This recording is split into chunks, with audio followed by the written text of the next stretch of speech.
and welcome back to another episode of Pass the Torch, Legacies in Jewelry. Today I have Blaine Lewis here. We just wrapped up a platinum fabrication class, which was really, truly my first intensive class ever. I've taken one-day workshops and studied in a couple people's shops, but I've never done a full immersive intensive. So thank you so much for having me. Thank you for coming. It was the most in-depth experience. I felt like the class structure was so special. You were super hands-on. The benches were so well equipped. You have created this incredible school called New Approach School for Jewelers here in Tennessee. But can you take me all the way back to your origin story? Wow. You're self-proclaimed. What did you say? You said you're hillbilly. A hillbilly. Oh my gosh. Can you paint that story for us? Yeah, I grew up, son of a blue-collar family. My father was a tugboat captain. My brothers were both metal workers. My grandfather was a machinist blacksmith who worked at the shipyard by day and then did blacksmithing and stuff in the weekends and so on. So I think we just always were attracted to metal. My one brother was auto body and my other brother was a welder. And he was like my spirit guide. I mean, I was his puppy. He was 10 years older, and he just celebrated me for some reason and took me everywhere, did everything. Whatever he was doing, I wanted to do. And he taught me arc welding. I'm, full face shield arc welding at like 13 and making go-kart frames. So I ended up, my first serious job, by the time I was 18, I was at the shipyard and welding and shipbuilding. And that just love of metal until I found jewelry. And then I found another metal that I loved more than steel and, crawling around in the hull of a ship with 90 degrees in Norfolk, Virginia. So when I found jewelry, I just left everything else and looked at it as such. I really thought, and so many people fall into this trap, that you got to be born into, that when I first started teaching in 95, it was just that people just didn't realize that there was a pathway. So people like you and lots of others have begun to start to show that there's a pathway, and it's not at birth. It's not, right. Particularly you got to be in this particular family. And so those things all helped me when I found jewelry, and I applied the making and the metal experience that I had when I was younger. And just, there's not the only thing difference between shipbuilding and jewelry is, well, beauty is a major factor, but it's just small scale. Yeah. And if you treat it like a set of plans, or I think if you don't have a plan on how you're going to sit down at the bench, and gosh, we all need creative time to just sit and not have any plan and play. But when you come to make something, if you've got a plan, and then I think in shipbuilding, you can't just scrap it and start over again. So it's got to, you can't deviate. It's got to be on the numbers. And so those were some of my formative experiences.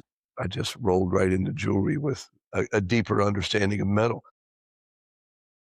Very briefly, before we continue on with this podcast episode, I want to thank Pepe Tools for sponsoring Pass the Torch. Pepe stands for Precision Engineered Professional Equipment, and I have had Pepe Tools in my personal shop from the very first day that I started hand fabricating. I knew that if I wanted to be a hand fabricator, I had to buy a rolling mill, and simply put, Pepe Tools was the best one on the market that I could afford, and it was the biggest purchase I have made in my life up until that point in regards to this kind of little hobby that I had on the side. And then the hobby jewelry making completely consumed my life, and Pepe has been with me every step of the way. So whether you are a beginner or you are super advanced, Pepe has something for you. You can check out their inventory at pepetools.com. Here's the rest of the episode.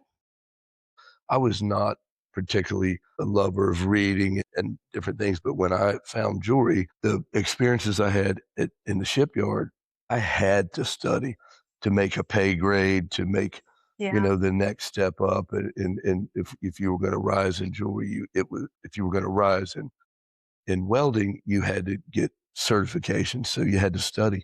So Tim McCray, Complete Metalsmith book, was my first Bible, and it had some nice metallurgical things in it that explain certain properties. And those were just kind of already tattooed in my brain. And so I started reading and reading. So if you look at some of my early jewelry books, I mean, I still have them. The covers are demolished. I'd take them on camping trips if I thought I was going to be sitting in a hammock, and I became a reader and studied and studied. And so that all helped me, all that information. We kind of went over that a little bit in class. I have a whole dedicated bookshelf to vintage. Yeah. Now they're vintage, but like German goldsmithing books, and just going through them is they're technical reads. Yeah. And you got to stay, because you have to read it a couple of times to put the greater picture together.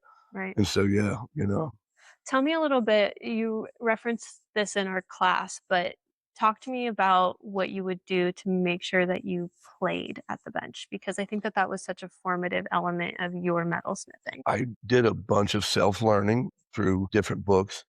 And then I figured out pretty fast that once I had jobs that were promised that had to be done, and that just seems, it's never ending, things that have to be completed. I just figured out, how am I going to have some me time? Back then, phones were on the wall. We didn't have a tracking device. People didn't know where you were.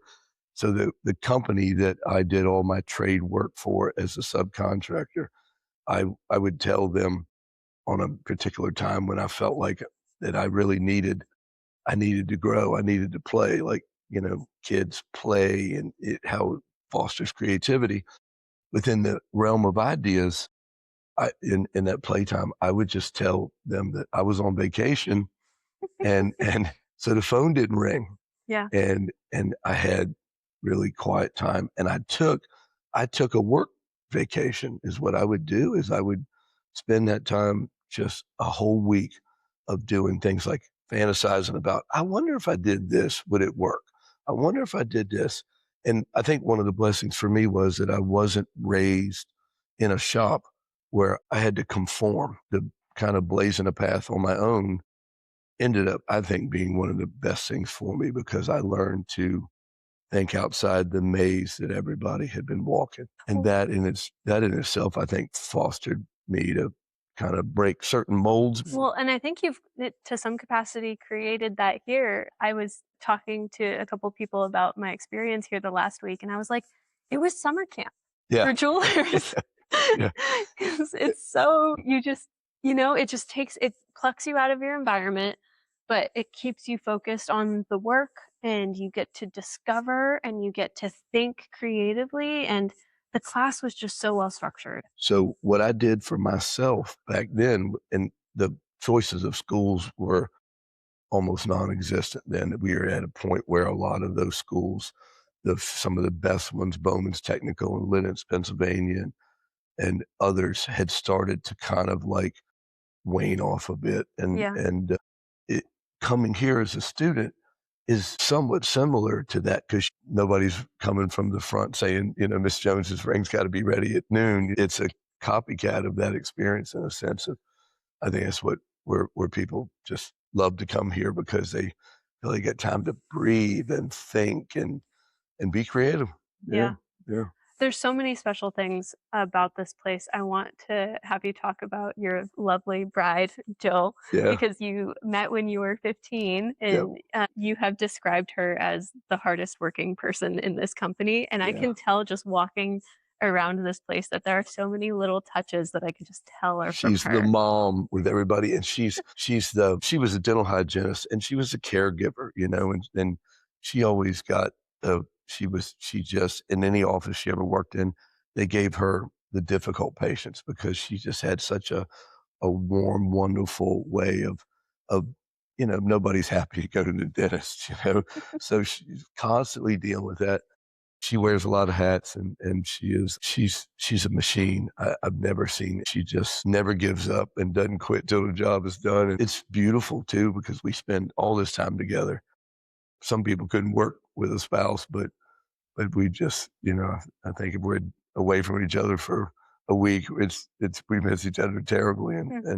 But she's just got that nature to her, which you pick up. And when you look around the school, her touches are everywhere. Yeah. You just, It's special. And it's just such a such a blessing. I feel like there's this aura around her Yeah. where she just is like so on top of it, so welcoming also. Yeah. She just It's balances it disarming. And I don't know if beautifully. that's the right It word, is. but it Yeah. just, everybody, people walk in. And one of the things when I built this place, I could have just stayed in office buildings or whatever, but I just wanted, when people walked in this building, from the first time you crack the door open, you look and you say, this is all dedicated to the jewelry industry. It's warm. Yeah. And people are nervous when they come. And it's, I think it's scars from grade school, you know, the first day of a new year or whatever it is, but it's just really, it's like a big warm hug when you open the door. Yeah. And I think that too just And she's helps as a catalyst for learning, because you're not worried about anything else, but you're just enjoying everything. We take these, lunchtime, people sit out on patio, overlook the pond, and just kind of, zen. center themselves back a little bit, because the other side of all that warmth and everything is we push really hard. Yeah. And you had said you were impressed with the structure of the class. We, my idea is it's boot camp, but I'm not Sergeant Slaughter. I'm pushing everybody, and I try to push everybody as hard as I can within, limits of, so I want people to just feel like they just got everything they could possibly absorb. Yeah. And so we push really hard. And the counter to that, and the stress and the pace, is you get a pendulum swing, a couple times a day when you arrive, come in. Students come in and half hour early and have coffee and sit around and talk shop and all that stuff. And it's just, it amazes me. They just show up early, Yeah. and they're here traveling and they're tired, but it's just like this place energizes them Yeah. in a way that I think it just all came together. And how that all happened, I don't know, but there was an energy there that made it happen. And she's the glue that sticks it all together. Yeah. Well, I didn't know this until I got here, but the actual school is shaped in a diamond, Yeah. which is Yeah. so cool. I Yeah. didn't even know that, but Yeah. when I drove up, I was like, "Oh my gosh, this is so special." We'll get more into we'll do another episode where we talk about what it actually took to make Yeah. and build this school. But I want to ask you about just kind of, can you give us an overview of your career, like, because you were predominantly kind of a self-employed man, but one of the biggest questions for a new jeweler joining the trade is like, how do I achieve training, because there are very Yeah. few people actually taking on apprentices right now. Right. Yeah. It in the fast paced world, it's just like taking those little vacations. It is awfully hard to go someplace and be apprenticed, as if it was, because the old apprentices, the European model was a 4 or 5 year model, Right. and society just can't do that anymore. Those apprenticeship programs are kind of tough, and they're not like this is. This is calorie rich. My career started in an odd way. I owned a tanning salon, and I started selling costume jewelry out of it. And then people asked me if I would start carrying some other jewelry, and went to some trade shows and started out selling stuff. I had a jeweler who let me bring those pieces that I was selling in my salon, and for him to size or do whatever was necessary. And he let me watch. Hmm. And when I watched him, I took all that previous metalworking experience I had, and I just went, wow, I could do this. And so got started in that fashion. And then as soon as I found it, I found myself so in love with the career that I, the tan salon thing was something that I just kind of grew into another career, and took it from there. And so in my early days, it was so much struggle. There wasn't that many places to learn, as I said. So I happened to be around some really good jewelers, and they shared information with me and told me things, but I didn't get that kind of Like long apprenticeship one term. And on there wasn't, one. well, you didn't have the internet to know, and and people you've interviewed that have, you know, made made something special that people wanted to see. There wasn't any of that. So you Yeah. had a school here, you had, GIA in Carlsbad, you had a few places, and that was it. I just started taking all those skills from the past and put them together, and I just fell in love with this so deeply that, and I think most of the people that are in this industry that really love what we do, you know, I'd start working on a piece at like 4 in the afternoon, and 9:30 or so, my compressor would kick off beside me, and I would I remember one time I screamed because I was in a transcendental state. I mean, Yeah. I had Time lost doesn't track exist. of time and just was gone. I hadn't looked at the clock in 5 hours. I mean, it's just nuts. And like the one time I just sat back for a second and thought, what just happened? Yeah. How could I? Because I never focused on anything that hard, and so how could that have happened? And I just said, you're in love, identify that you're in love and nurture that relationship. And that was my start. And then I became very hungry. Yeah. It was just the scale and beauty of making something that made people happy or fixing something that made somebody cry because their grandmother's ring is now on their finger and all that. Yeah. Well, I don't care what anybody says. We all want to be good at something. And when you find something that people, you can tell in their eyes, and then you know that you're doing something good. That's Mother Nature telling you, listen, you should probably go down this path because you're good at it. There were a lot of little signs along the way that kept me right on the road to do what I'm doing. Yeah. Wow. Value creation. Yeah.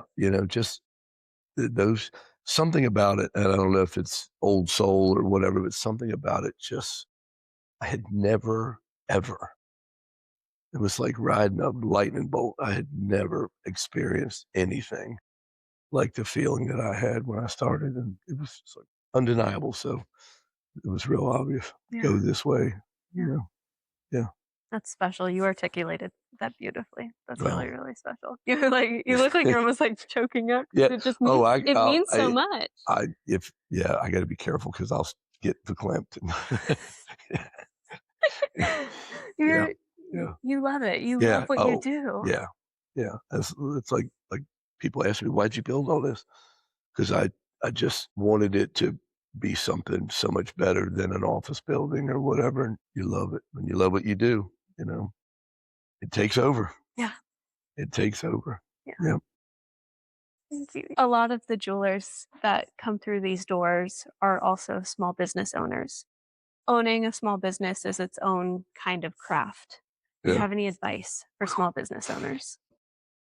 Have resilience, durability, and toughness because you just can't make it as an entrepreneur without all that. The last time somebody signed my paycheck, I was 19 years old Wow. and had been living on my own accord since a teenager. And the the advice is you must be tough because you're not following anybody else's lead. And if you do, you're copying. If you want to be a leader, then you got to break that mold somewhere. And it's hard. I mean, it's been hard on my brain and hard on my body to have been not somebody else's employee for all those years and all the struggle you go through.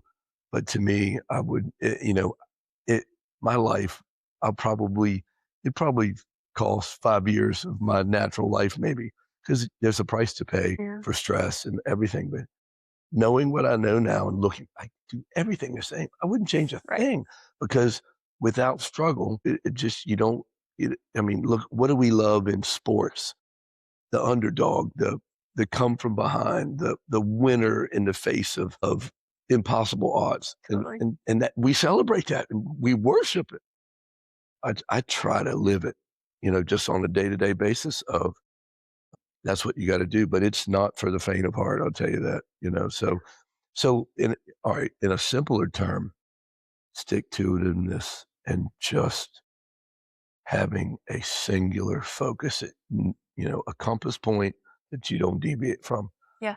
And in the pain of all of that, if you've got a guiding light, a compass point of principles, I've never seen anybody that if they just got up every day and applied that principle, and if you just look at the universe, the laws of nature, there's thunderstorms, and where times where you go hide, then you come out in the sunshine, and you definitely, as you know, you're not. There's going to be a lot of struggles and many days when you ask yourself, "Is this worth it?" Yeah. It's worth it. It's worth it. I don't care what business it takes 5 years to really start to even get some comfort. Yeah. And then they say if you cross the 7-year path and you're still doing it and you're surviving and you've made it. But a lot of people fail in the first 3 to 5 because they just can't take the the pain and suffering of struggle. Yeah. It's just that simple. Yeah. I spent a lot of time talking to students about embrace the failures. You don't know where the center of the balance beam is if you don't all off pretty hard off both sides. Where do you know where it is? Yeah. It's in how do you adhere to that compass point of that balance beam without fully means testing? Yes, this is and doing that causes bumps and bruises. Yeah. Yeah. I mean, that kind of perfectly leads into my next question, which is what are some of the things that you continue to teach because it's sometimes really difficult for it to click for Yeah. people? I think there's one thing that I think we do extraordinary, which is we never forgot what it was like to be a student and to struggle. And and I can't stand when older, or seasoned people kind of swear that the traditional path is the only path. But they use a cell phone and cook in a microwave and drive a modern car that don't have a key no more. So it's like they do this with tradition. But I looked at tradition as a really strong foundation. If you build a house on sand, it ain't gonna last. Yeah. So it's the fundamentals. And somebody asked me one day, they said, "Why'd you call the school New Approach?" And I said, "I think it sounds better than the old approach." And that's not being condescending at all, because out of all that we do, probably 70% of it is the old approach. It's tradition. You never see anybody on the golf course as unique as people are, and Yeah. we are not sheeple. Okay, as unique as we are, how come on the golf course everybody looks the same exact stance, the same exact? Nobody pulls a Jimi Hendrix on the golf course. The clubs they're not behind their back, Yeah. their neck, and they're not, hot dogging with, 1 foot. And I would play against the greatest golfer in the world if they hold the clubs behind their back and and I don't golf, but I could beat them if if they're holding the clubs behind their them, back. because in that golf stance is balance, vision, power, follow through, all of those things. And without them, you can't, tie down a lot of things, because if you're physically not right, as far as you're you're not approaching things with the proper refinement or leverage or whatever. And so those things there's the human body is going to do that foundation in a wonderful way if it knows. I mean, even the best golfers, the best dancers, the best everybody, they've got a coach. Yeah. And skating, whatever. And what that coach is that coach, you don't see yourself in the middle of that struggle. You got target fixation. You don't even see what you're doing wrong with your body. And most of the great coaches in any of that can't play the game as well as what they're coaching, but they see the weaknesses in certain things. And then what they're really good at is correcting those to give those people a chance to be superstars in what they do. Yeah. And so I think that's a big thing, is that we're the best in being a golf and tennis coach, in coming to you and helping you fix in my beginner classes, like you didn't see it The in this structure, the class. In stance, the beginning classes, ways you to know, position yep, yourself, ways to set your body up for success. Jewelry is hugely such a important. like it beats up your body so much. I spent way too much time not understanding ergonomics at first, working lower, bent over like that. And so for thousands of hours, and that has a little toll on the body. So I've corrected that, but some of the damage is a little bit late. But really the fundamentals, Right. the fundamentals first is huge. And that's what we do really good. When you were early on in your career, what was something that someone taught you that you still hear play back in your head today? For me, it was a moment where when I was learning with Bob Whitting, I'd been working on the bench for a year and a half, let's say, Yeah. and talked him into taking me on as a student. In that year and a half, I had his books and I read them, but it's like trying to learn how to dance from a paragraph with not much pictures and no video, right? Yeah. It's kind of hard to extrapolate all that. So I had been working at the bench doing sizings and some building and chain repairs, Yeah. simple stuff. And in that, I used an optimizer. Everybody used an optimizer. And so I'm entrenched in my mind, year and a half, that jewelry's done with optimizer. And then he kept pushing me I was making mistakes. And he's like, look, you've got to use a loop. But I had amazing vision and I was young. And I think it wasn't that I was just headstrong. I had been programmed that this is how we make jewelry with this. So magnification for me, I think, was the first real breakthrough. And so I had an event happen after I studied with him where I chipped one of the few diamonds that of any size, and this was a 35 pointer. It wasn't huge, but I chipped it, and the sole reason I chipped it was because it had a natural on the girdle, and I didn't loop it. And it was right, not long, within weeks of me coming back. And I felt like that was the jewelry gods kicking me in the head, going, listen, we told you. You need to be magnification. And I've thought about it many times. If you look at 300 years ago, we were operating on people without sterile tools Right. because we didn't understand the microbial world because we didn't have microscopes Yeah. and we didn't have anything strong enough to look at microbes. So we did not have a full depth understanding. I look at magnification, whether it's the Hubble's telescope looking at the universe or anything, that magnification, being able to understand it in a higher magnified world clears up so much that you are somewhat guessing like a surgeon from hundreds of years. It's yeah, Changes the game. changes everything. It because mankind has evolved in science. Without magnification, we wouldn't even understood some of the questions they ask in some ways, So that was the big lesson, and it stuck with me every day, and I became incessant with it.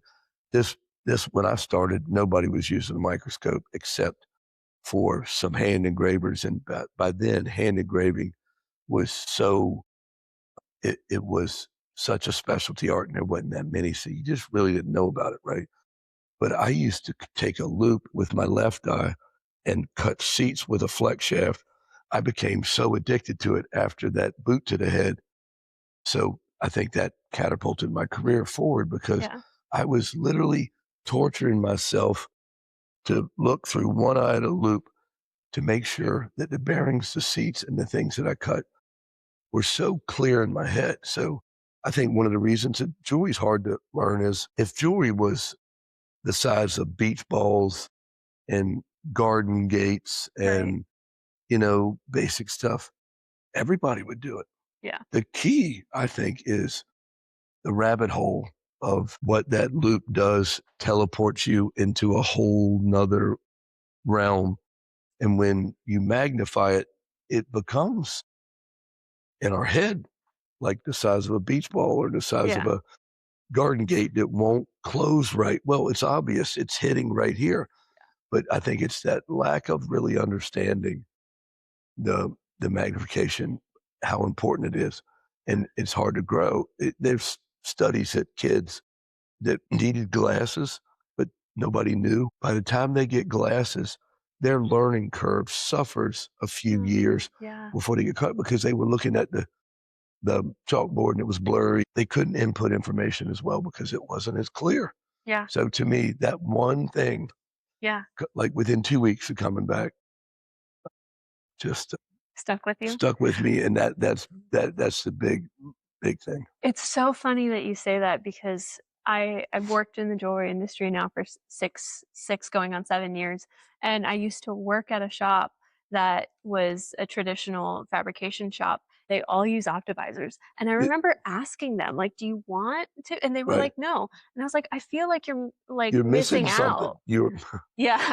you're missing the microbial part of it. Yeah, it's huge. Yeah. It is really And huge, it but saves your back. You yeah, sit straighter. but we didn't have the technology there. Gemologists were using microscopes Yeah. because it determined win or loss over major amounts of money.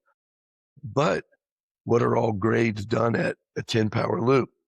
You know, the basic grade. I don't care how many millions of dollars a stone is, it's a 10 power loop. Yeah. And it's just, if you're not at that point, at least, and then the microscope thing goes way beyond it. But and when I started, there was no microscope stands for the bench, and everything was up close, Or almost like the ones we used in high school in biology classes. You didn't have any room to work in very fixed, focal point. So a stand that made it so that we could work at the bench. You look at the most beautiful jewelry, it looks so magnificent because it looked spectacular or it looked good at 10, 15, 20 power yeah. as you're working on it. And then to the human eye, people look and say, this person is a superior artist. And that's true in talent, but it would have never, you would have not looked at it and said, oh my God, look at this. If it was still all Optivisor, many of those pieces would not have the show under higher magnification photography. It wouldn't look the same. So Yeah. to me, I think magnification is our cornerstone of what we do. And failure to identify that is you're you it's just like, who wants to go back to low resolution cameras? You don't. That an Optivisor is a low resolution camera. That's a great You know? analogy. That's a Yeah. great analogy. Yeah. What in your mind differentiates a good jeweler from an exceptional jeweler? I mean, anybody who becomes a good jeweler, if you become a good jeweler, you have attention to detail. A good jeweler will spend major time on something the size of a postage stamp or smaller. The world comes in, it's small. So people who you got to have a certain programming to be able to do that. I know I have an accountant in Virginia Beach that doesn't know which end of a screwdriver to hold, and I can't balance a set of books. So we got different brains. So first, to be a good jeweler, there's a brain set that, Yeah. because he would not have made a good jeweler. The ability to fixate. Yeah, Yeah. and on such small things, and then the difference between great jewelers, I think, are ones that lose themselves in the work. You have to. Every great, I don't care if Da Vinci or it doesn't. They lost themselves in what they did, Yeah. and they had that knack, obviously, and they lost themselves in what they did, and they were tough enough to stick out all of the mistakes and all of the setbacks. Yeah. It's tenacity, perseverance, tenacity, perseverance. And there's no real answer to that question because God only knows what sparks. Yeah. But it's, if you don't love working small, love like meditating, losing yourself, and it's great. You can't really work on a piece and you're in it, and you can't be worried about all these little superficial things in life. You just can't. You got to go down the rabbit hole, or you never. So it's that love of doing that.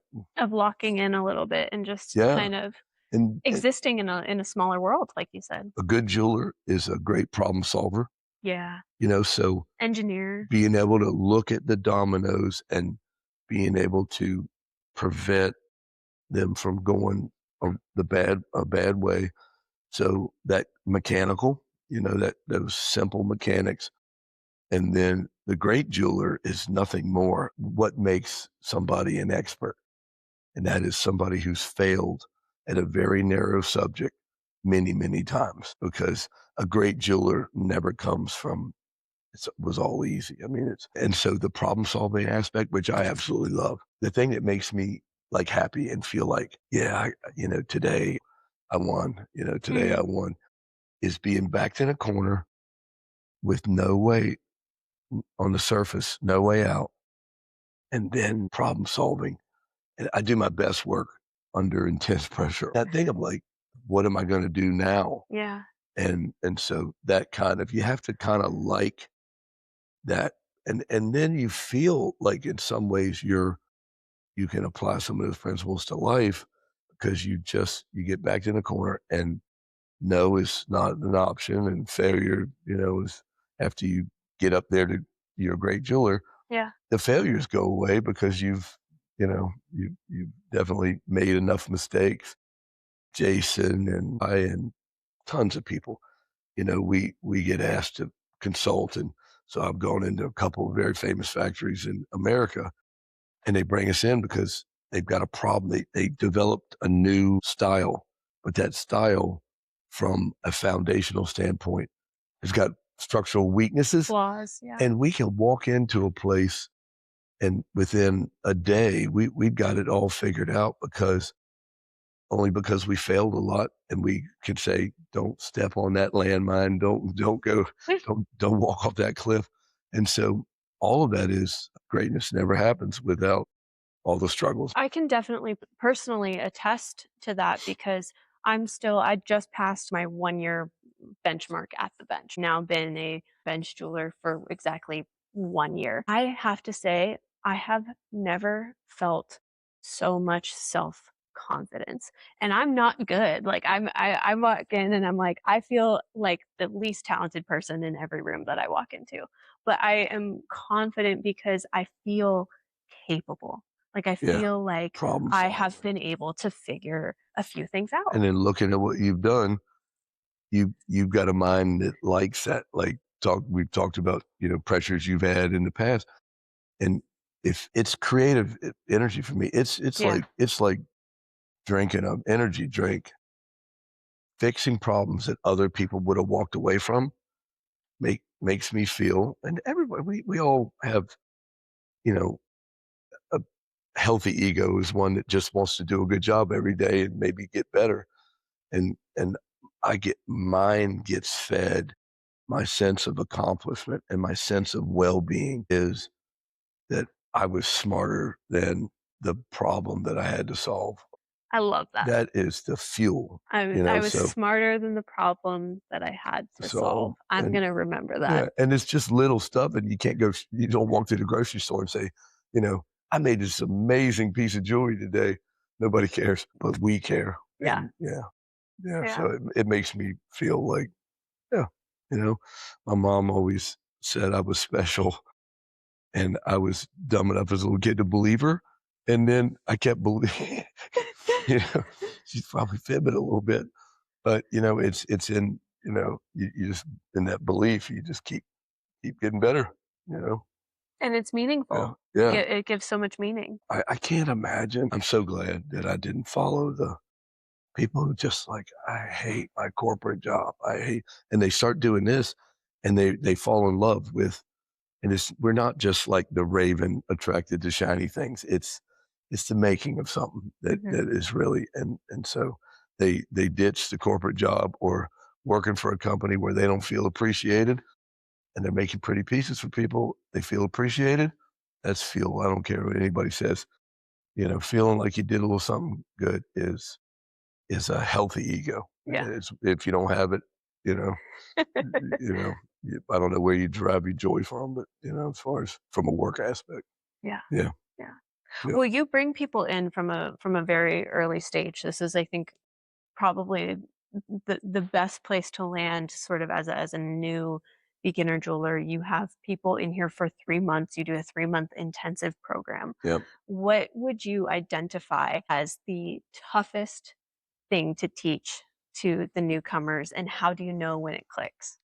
Just think about how small and refined and even how much smaller stone setting has gotten. And then you sit down at the bench. One of the hardest things to teach people is stone setting.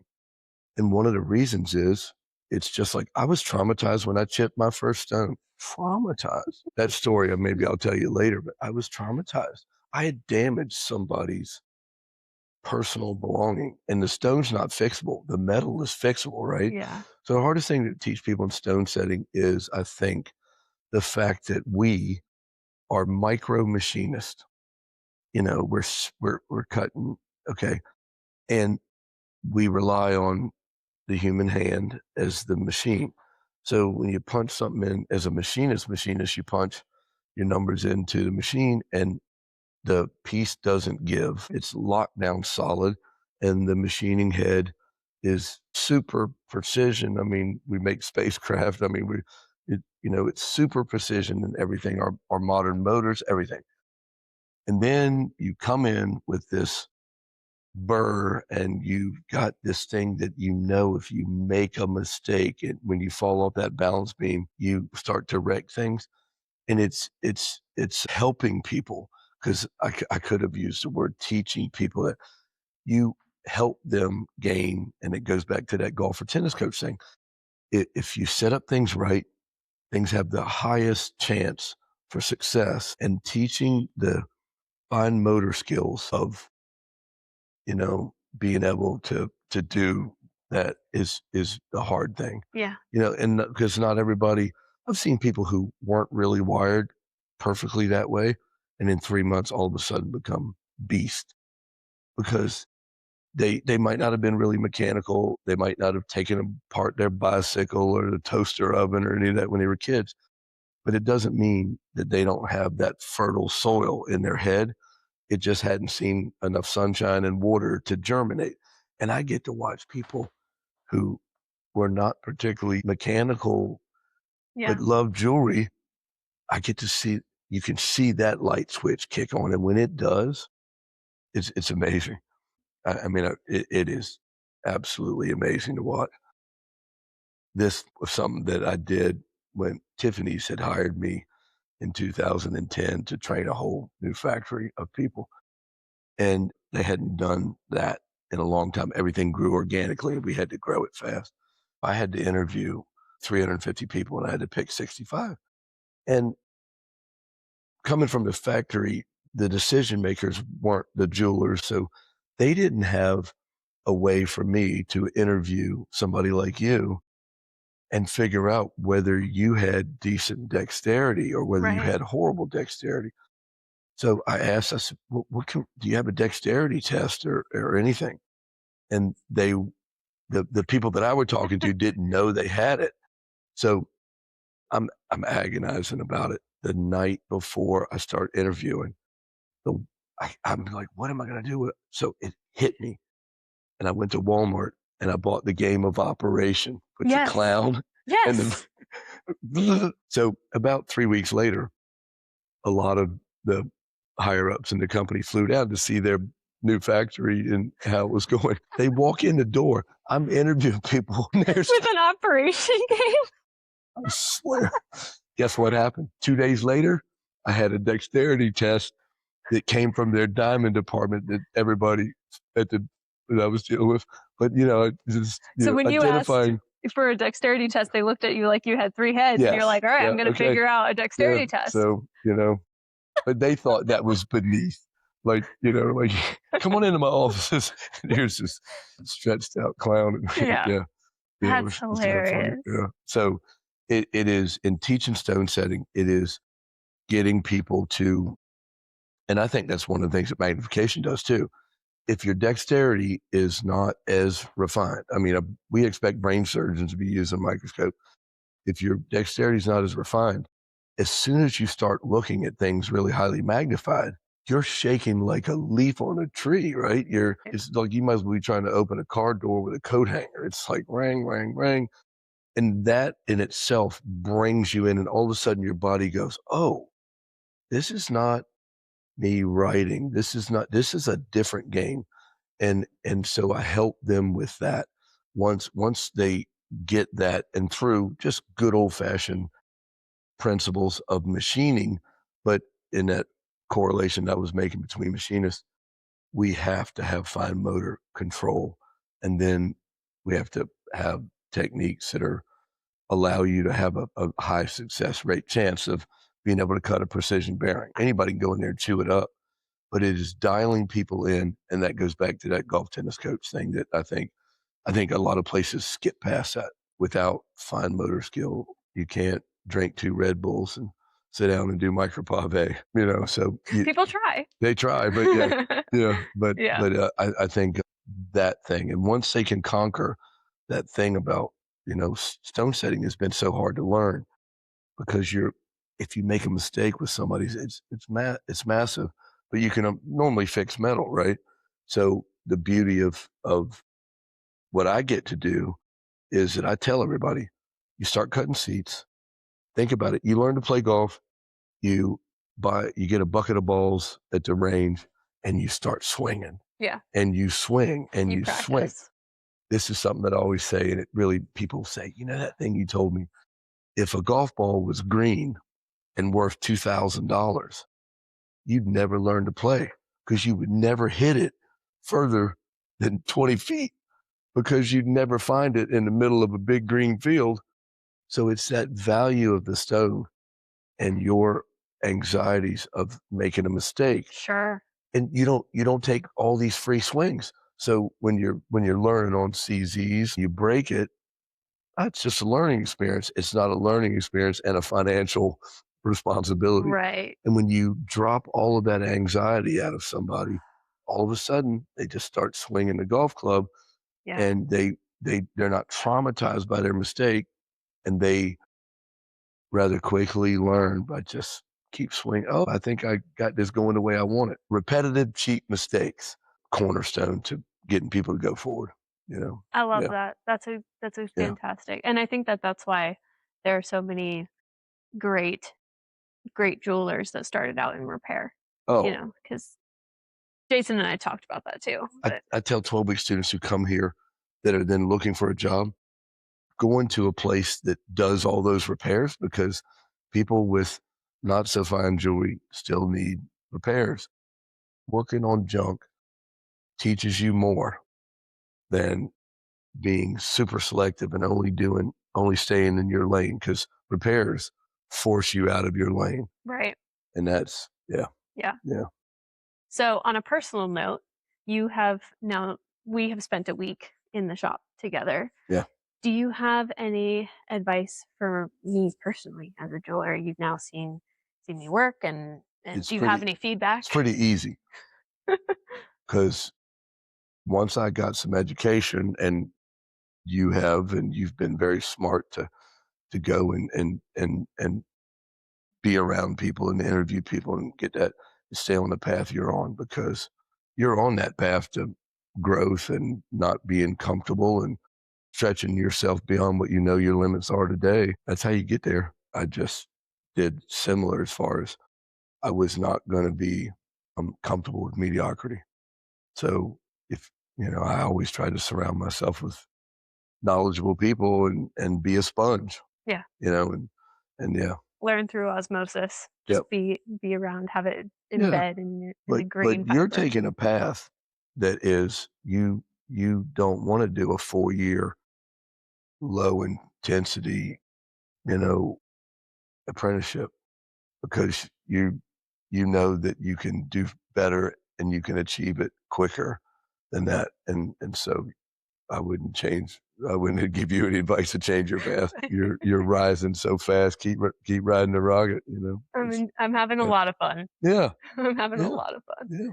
You're doing it. Thank you. You're making a difference. Keep doing it, Thank you. You were telling me before we were even recording and just chatting a little bit about your background, is how school is not necessarily like felt safe to you, but here you are as a teacher. Yeah. and you've created a safe space. Yeah. I was, I had some quite a few difficulties in school, dyslexia and different things. And so I wasn't good at the linear on the chalkboard. So we all start in life, we learn from pictures first. We don't understand language, we can't speak it, and we really don't understand it all, but we take the pictures that we see, attach vibration in what we hear, and we start learning the Yeah. language, right? But it all's based on our first learning experiences, all pictures. I remember my son being frustrated because he was smart enough but he couldn't voice it and he couldn't, he was just like, He wanted to he was, communicate but didn't have the he language was yet. one or something, Yeah. and he was just like frustrated. And so, I set up as we didn't show me later on class picture of the class. I set up basically like a sports bar for jewelry learning, TVs everywhere, Yeah. prominent. And then I kind of spearheaded the high magnification stuff in our industry and teaching. Yeah. And so I think I was the only school to ever utilize it in high mag, putting it out on cameras. And that's how I learned. And I think a lot of people who are wired to their hands and who are not, fantastic from the standard linear learning process are are hands-on. And Picture learners. yeah, you look at any great movie, you can still see that scene, you can still see the whole thing, and pictures tattooed deeper in our brain than just words. Yeah. It's just I put it up there and where it's so magnified that you can't help but make sense. Yeah. It becomes, it demystifies so much. Yeah. And when you demystify, then you're like, well, if this is not magic, I can figure it out. That You was know, such a savvy approach, and I love the way that you just described the classroom as a sports bar, for because for that's so what it yeah, is. it's You like, yeah. there's all these little nooks, there's not a bad seat in the house because everyone can see, We're all there's watching the same TV. game though. That's the difference. Yeah, Yeah. and Yes. all going on the same, like, you're on the Yeah. same team too, Yeah. which is Yep. just so Yeah. good. We're all moving in the same direction. Yeah. For the jeweler right now who's listening to this, who's feeling discouraged in their career path for any given reason, is there any advice that you would give to them? The daily grind syndrome is what gets people down. But having new things to do and some new challenges is huge. We had a Mission student, critical. mission critical. We had a student in class who he comes from a store who I've been dealing with since the earliest days. And they had a master jeweler, still one of the better jewelers I've ever known. And he was sent to me, and he was so good when he came to me. But throughout the years, he would keep sending them every year or every couple years. It's a work vacation, and they got to look forward to getting out of that pressure. And so I don't, how do you foster that environment if you don't offer, I mean, neuroplasticity, in order to foster that, you've got to have new challenges, Right. and you've got to be able to adapt. And putting anybody in anything where they're doing the same thing all the time, the industry, I think, has hurt itself by compartmentalizing a little bit. Like Henry Ford took compartmentalization and allowed us the Industrial Revolution by being able to be efficient. This person just puts on the tire. This person just puts on the headlights. But from creative people that normally gravitate towards this industry, that'll never satisfy them. No. So if you treat your bench jewelers like factory workers, you're going to have that kind of turnover, Yeah. And You're gonna if lose you them. just, yeah, I mean, it's hugely important. And then instead of looking at it, it's like we said, whatever you put out comes back multi times. If you give them a fertile garden to grow in, then reward them for all the wonderful things that they can now do, that turns around and comes back to you as a shop It owner. makes you money. It makes you money. Why you do the Henry Ford mentality is the biggest spoiler of creativity. I Yeah. mean, Well, I think we used to take so much pride in the things that we created, and now we kind of take pride in the things that we manipulate. We manipulate markets, we manipulate people, we yeah, manipulate, yeah, and it's no longer focus. It's now the focus is now on manipulation and manipulating to make money versus just creating. Yeah. and being proud of the And creation. where would we be without the creators? We wouldn't have great art. The people who, the old term starving artists, you want to don't treat your people like starving artists. Yeah. Because a lot of people in the jewelry industry did not do this for the amazing pay scale and everything as a bench jeweler. Most school guidance counselors don't steer people towards this industry because A, they don't know, B, there are other industries that many times are more lucrative in pay. Yeah. And if we're going to do beautiful things that takes pride doesn't come from agony as far as like the daily grind. So I honestly think it's the Henry Ford mentality. If you ask somebody to just put on headlights every stinking week and every year and every decade, it makes people miserable. So if you're a shop owner and you have a bench jeweler and you want to take care of them, send them here for a week, pay for their hotel, pay for their food, cover that experience for them, because it really is. It's like summer camp, and then you get re-excited about the work. And you just and you got better. You as get you better were away, and as you get were more away. proficient and Yeah. you're able to do more. It's pretty, it's a recipe for a prosperous life. And if you have, employees that they feel poverty instead of any form of prosperity, Yeah. Yeah. Yeah. So my podcast is called Pass the Torch. And I don't remember the exact moment that I thought up of that name, but I know I woke up with it one morning. You sensed it in some of the experiences you had where people weren't passing that torch, Yes. probably. But you have been passing the torch for most of your life. Why is it so important for the craft to be passed on?